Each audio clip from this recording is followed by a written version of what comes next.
Hello class, welcome to week 12. This is going to be where you form groups and you do you complete your annotated bibliography. The annotated bibliography will be due Sunday, May 12th. If you do not complete it, I will not grade the essay. You must complete the annotated bibliography. And if you're going to work in a group, no more than 3 people, and you can come down here if you need to find someone, or you may already have somebody you want to work with, but here's the discussion board if you need to reach somebody. And again, if you're working in a group, if you get with somebody who's not doing any work, don't work with them. And if you get somebody who wants to use AI, don't work with them. So don't you feel bad if someone's trying to do that. Kick them to the curb, move it along. All right, so annotated bibliography requirements. Let me go over those. So you're going to create an annotated bibliography. What you're going to do is you're going to find 10 resources that you want to use in your paper. Okay, so of these 10 that you have on your annotated bibliography, 8 of them will be used in your actual argumentative research essay, your R. So 8 of them of the 10, you can have more than 8, you can use up to 10. However, every resource that you use in your essay must come from your annotated bibliography. If it doesn't, you're going to lose points. Okay, I don't want any cheating. I don't want any AI. You have to use your sources from your annotated bibliography. So you need 10. And of those 10, you're going to use 8 of those in your actual paper. So, excuse me. And 5 of these resources must come from a database. So which means I'm going to show you the databases are over here where it says IBC. I made a video for that. But 5 of those will come from there or more. However, you can use 5 resources from the course.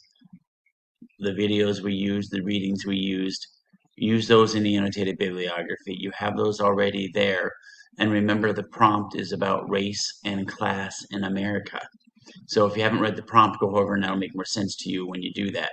So again, 5 of the 10 resources must come from databases, and then 5 of them you can use from materials we've used in the course.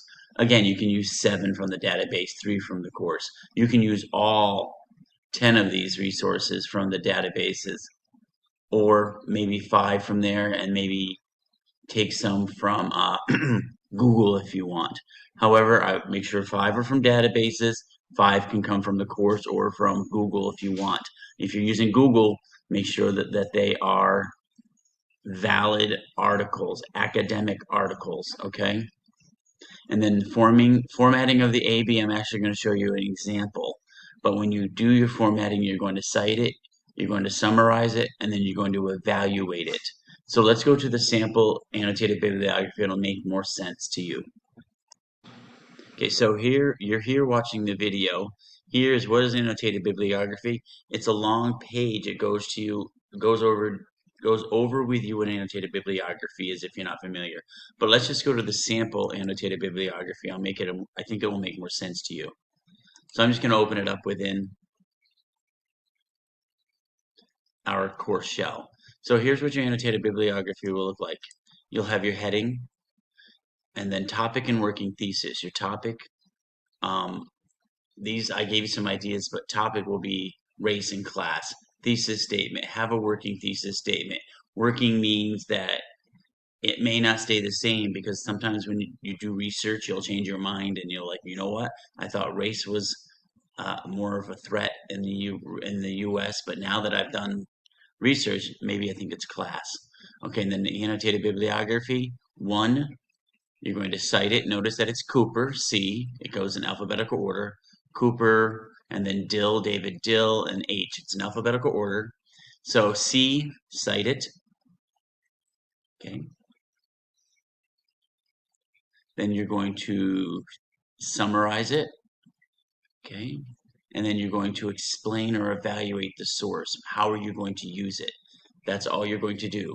So cite it, use MLA 9th edition, summarize it, evaluate or explain, and then go to number 3, 4, okay, and you should have 10 of these. I think this one was only 6.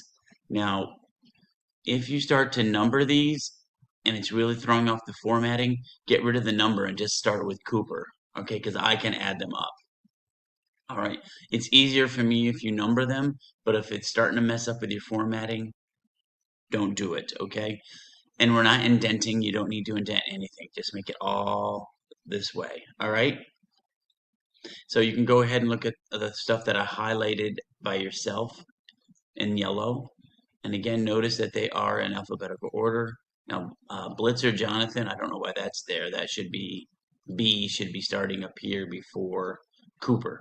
Okay, so again, this is just a sample. All right, so remember CSE, cite, summarize, evaluate, or explain.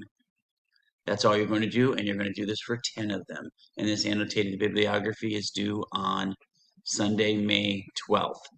All right, and let me go over here.